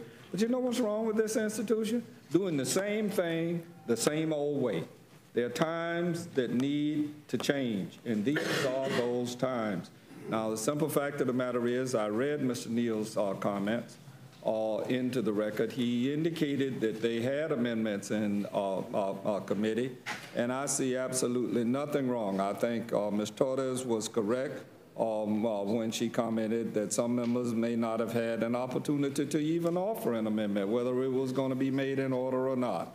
Now, I understand the dynamics that you put forth, and you have the prerogative of the majority.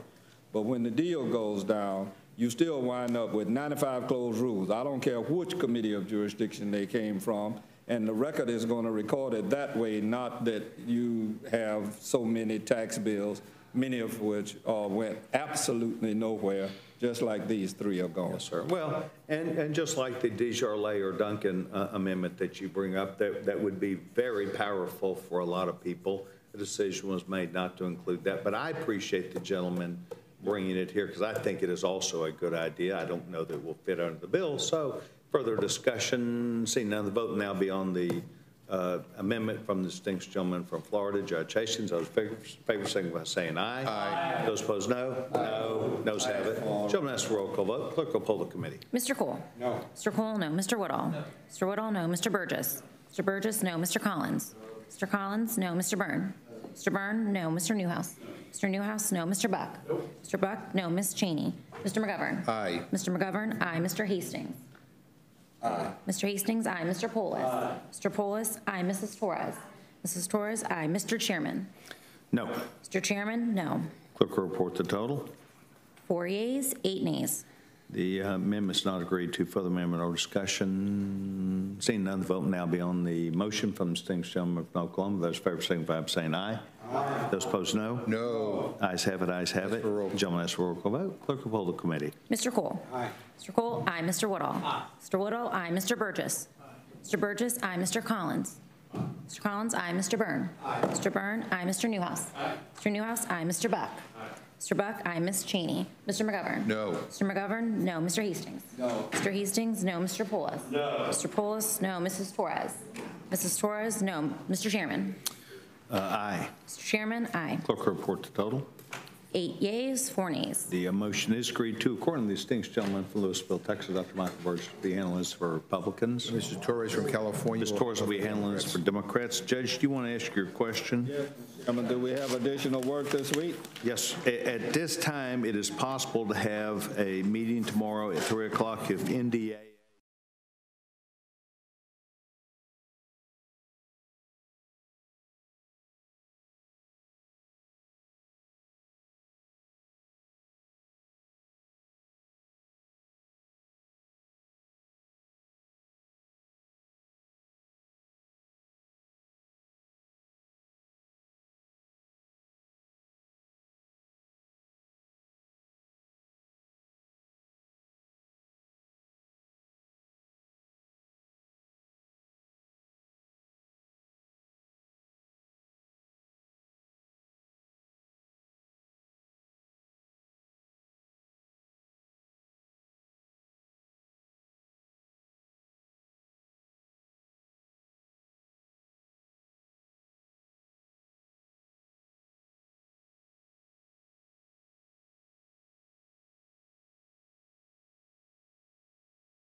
Good evening, everyone, and thanks so much for watching News Now, part of Fox10Phoenix.com. We are currently live in New York City. The Manhattan skyline, isn't she a beauty? Hope you are having a fabulous first day to your week. Monday coming to a close already, as it is 9:13 in the evening there in New York. Only 6:13 here in Arizona, though. How was the first day to the work week? It was the first day of school for Chandler here in Arizona. Any kiddos back to school already? Thanks so much for watching. If anything breaks, we'll have you covered. Meanwhile, we are preparing for Fox 10 Extra News at 7, starting in just over 45 minutes. If you're here in Arizona, you can watch on channel 45.1 if you have a digital antenna, cable channel 9. Again, hope you're having a fabulous day. A little bit slower start to the week here on News Now, but you bet we have you covered because we have live streams worldwide.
All right. Well, it's been a minute since I've said hello since earlier this afternoon, so I'll say hello again. I'm here with you all just preparing for Fox 10 Extra News at 7. Hello. Hope you've had a fabulous evening. You're having an even better, you're having a great evening, but that you had an even better day. There, that's what I meant to say. All tongue twisted, it's the first day of the week, it's Monday. But it's so beautiful outside right now. If I can't be out there to actually experience it, regardless of how hot it is, at least we can look at how beautiful it is. And the sunset should probably be superb tonight. So feel free to let me know what you're up to, where you're watching from.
right, everyone, I'm going to be playing some of the video that I'm going to be airing during Fox 10 Extra News at 7. Really quickly here, just want to give you a heads up.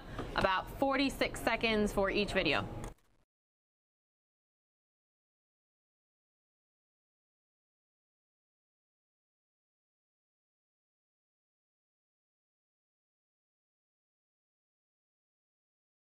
We had a potentially concerning situation on Friday evening where the Patriot Prayer folks made it clear they were going to come down and interact with the protesters, and we're concerned about that kind of activity potentially bleeding over into more concerning situations. The timing is right here, and particularly with one faction or one group of people deciding to move on to the next phase of the protest. We think this is a good time. We've always said that the camp itself with its wooden structures isn't sustainable. It's been a fluid situation, and we think the timing is right. Mayor, have you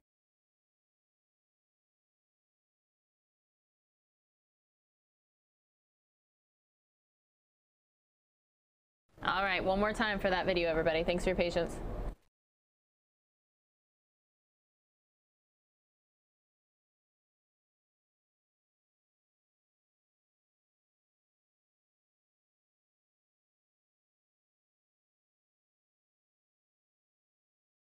We had a potentially concerning situation on Friday evening where the Patriot Prayer folks made it clear they were going to come down and interact with the protesters, and we're concerned about that kind of activity potentially bleeding over into more concerning situations. The timing is right here, and particularly with one faction or one group of people deciding to move on to the next phase of the protest. We think this is a good time. We've always said that the camp itself with its wooden structures isn't sustainable. It's been a fluid situation, and we think the timing is right. Mayor, have you walked through the camp yourself? This is last question.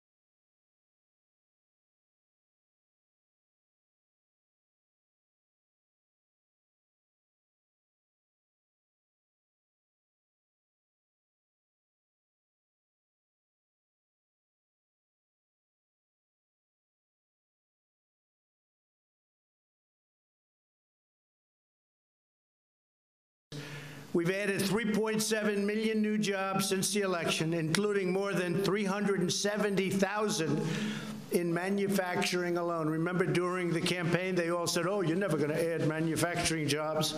That's obsolete, they would say. I said, it's obsolete to make things as obsolete? I guess they were wrong, right? I guess they were wrong. We're adding a lot more.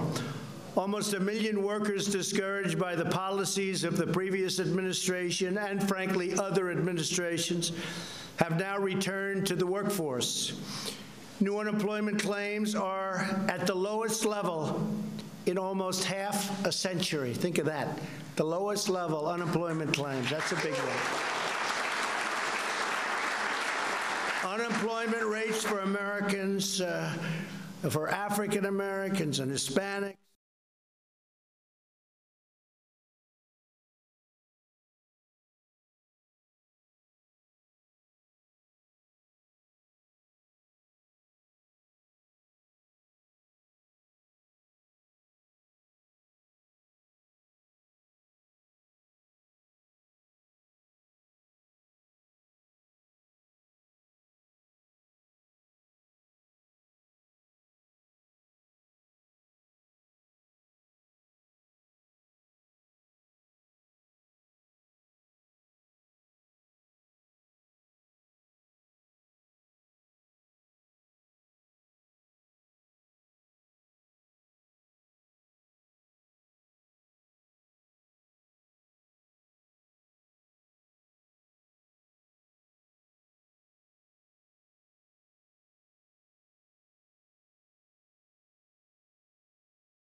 All right, everyone, we're about to start Fox 10 Extra News at 7. If you're in Arizona, you can watch on Channel 45, Cable 9. I will see you on the stream here in a second and on TV.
Remember, everyone, when you see me sitting here not saying anything, it's for a reason.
right, I'm not up right now. I thought I was.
Hi, good evening, Mark and Christina. Portland mayor asking protesters who have been camped outside an immigration and customs enforcement facility to peacefully disengage. Ted Wheeler held a short news conference at City Hall today. A potentially concerning situation on Friday evening where the Patriot Prayer folks made it clear they were going to come down and interact with the protesters, and we're concerned about that kind of activity potentially bleeding over into more concerning situations. The timing is right here, and particularly with one faction or one group of people deciding to move on to the next phase of the protest. We think this is a good time. We've always said that the camp itself with its wooden structures isn't sustainable. It's been a fluid situation, and we think the timing is right. Now, the protests have been going on for 5 weeks, but the mayor admitted he himself had not walked the encampment. Back to you.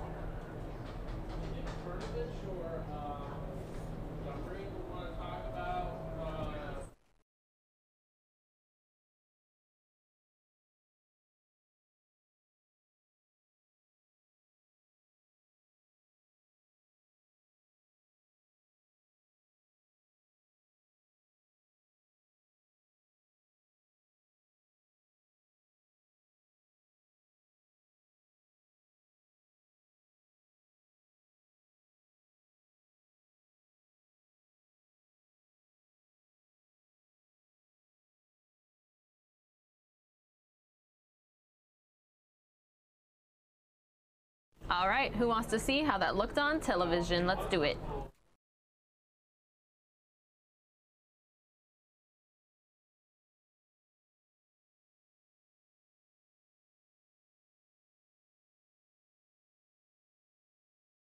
Well, Fox News now streams events from all across the country, all throughout the day. And Pilar Arias is joining us now from the Fox News Now set in the newsroom. She's been following ICE protests in Portland and has the very newest information. Pilar. Hi, good evening, Mark and Christina. Portland mayor asking protesters who have been camped outside an immigration and customs enforcement facility to peacefully disengage. Ted Wheeler held a short news conference at City Hall today. A potentially concerning situation on Friday evening where the Patriot Prayer folks made it clear they were going to come down and interact with the protesters, and we're concerned about that kind of activity potentially bleeding over into more concerning situations. The timing is right here, and particularly with one faction or one group of people deciding to move on to the next phase of the protest. We think this is a good time. We've always said that the camp itself with its wooden structures isn't sustainable. It's been a fluid situation, and we think the timing is right. Now, the protests have been going on for 5 weeks, but the mayor admitted he himself had not walked the encampment. Back to you. All right, thank you very much, Pilar. Well, What did you think? Some viewers already commenting.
Good evening, everyone. We are taking you out live to Oakland, California. KGO providing us this feed. It is a protest after a woman was murdered while waiting for a Bay Area rapid transit train over the weekend. I'm trying to find some more information to provide you all, but I wanted to show you the live pictures now while we had them.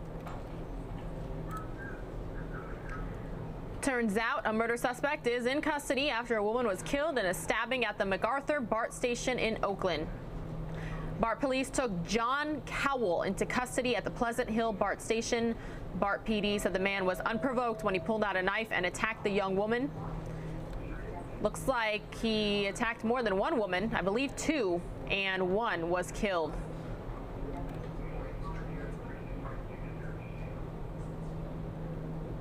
Surveillance video playing a crucial role in the murder investigation and in identifying the suspect.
All right, everyone, getting some new information here on News Now, part of Fox10Phoenix.com, about exactly what happened here. John Lee Cowell is the prime suspect in a stabbing at the MacArthur BART station. That stands for Bay Area Rapid Transit. About 9:30 last night. I thought this was further back in the weekend, but it was last night, 9:30 Sunday night. Authorities say he killed 18-year-old Nia Wilson and injured her 26-year-old sister, Latifah Wilson. Both were stabbed in the neck for no apparent reason. Police calling it an unprovoked, unwarranted, vicious attack.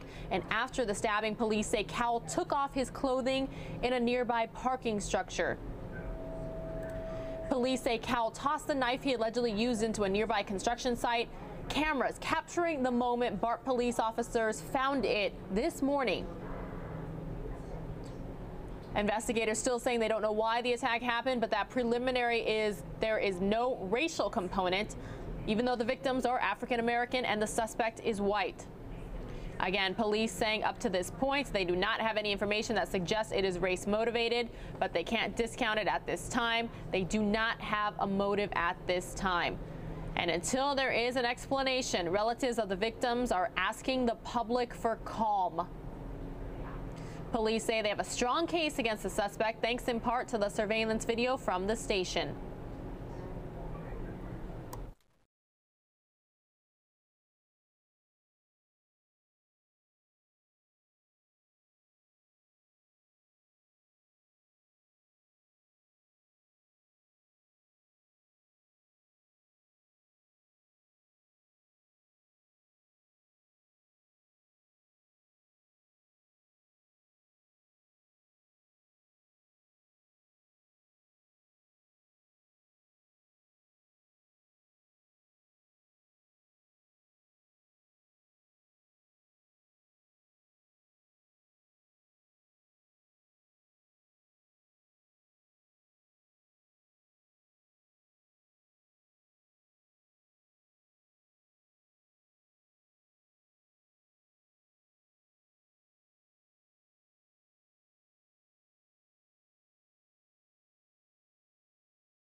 All right, everyone, I'm after the commercial break, so you're going to see me sitting here not saying anything or doing anything.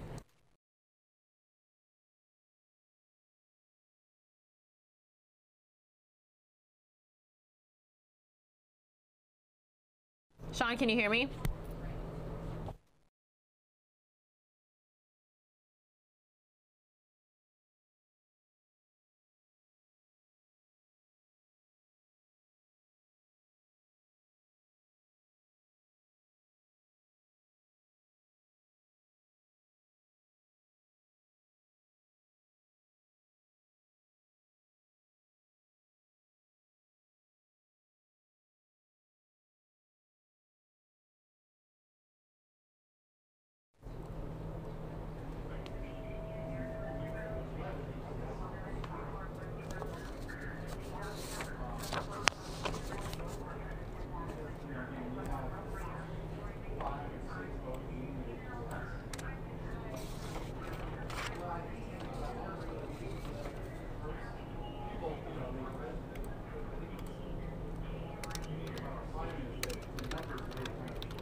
Oh yeah, you're still back there.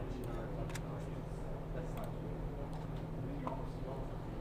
No. Watch the voting down.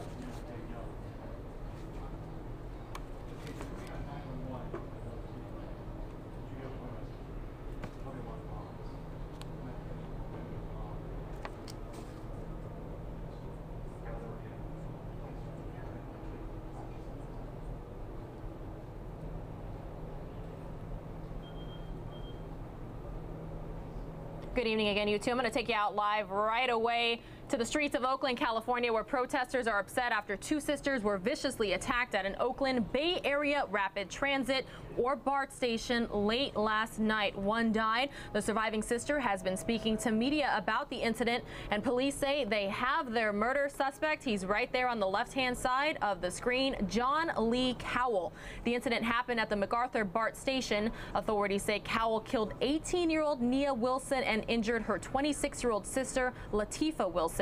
Both were stabbed in the neck for no apparent reason. And until there is an explanation, relatives of the victims are asking the public for calm. Cowell was released from prison just 2 months ago after serving 2 years for robbery in El Cerrito. Police say they have a strong case against the suspect, thanks in part to surveillance video. Well, switching gears here, just some of the American-made products that President Trump mentioned today during a second annual event: snowboards from Colorado, cowboy boots from Texas, and baseball bats from Pennsylvania. Let's take a listen to some that he had to say. They all said, oh, you're never going to add manufacturing jobs. That's obsolete, they would say. I said, it's obsolete? To make things is obsolete? I guess they were wrong, right? I guess they were wrong. We're adding a lot more. Almost 1 million workers discouraged by the policies of the previous administration and, frankly, other administrations have now returned to the workforce. New unemployment claims are at the lowest level in almost half a century. Think of that. The lowest level unemployment claims. That's a big one. The whole event lasted about 20 minutes. Back to you.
All right, you guys ready to see how that looked on television? I'll take you back out to this protest after I play it for you.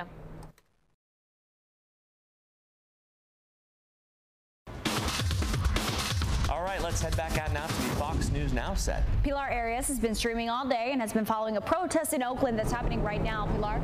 Good evening again, you two. I'm going to take you out live right away to the streets of Oakland, California, where protesters are upset after two sisters were viciously attacked at an Oakland Bay Area Rapid Transit or BART station late last night. One died. The surviving sister has been speaking to media about the incident, and police say they have their murder suspect. He's right there on the left-hand side of the screen, John Lee Cowell. The incident happened at the MacArthur BART station. Authorities say Cowell killed 18-year-old Nia Wilson and injured her 26-year-old sister, Latifah Wilson. Both were stabbed in the neck for no apparent reason. And until there is an explanation, relatives of the victims are asking the public for calm.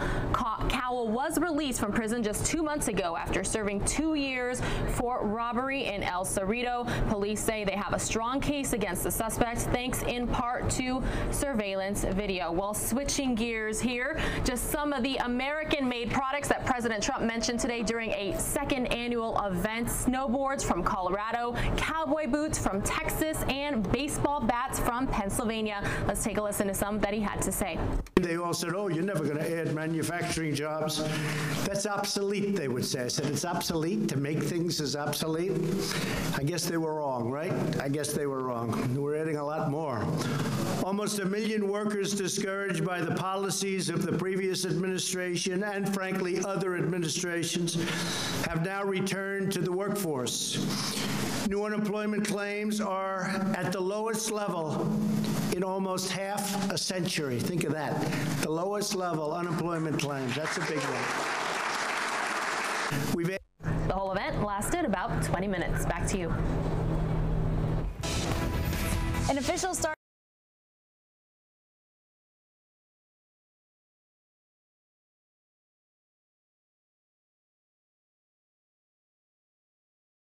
All right, everyone, it looks like things are getting a little interesting out there in Oakland. You do see police there on the streets with protesters.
Just a friendly reminder, viewer discretion is advised here, everybody. It does appear that some of the protesters are approaching police, and we've already seen some gas being deployed.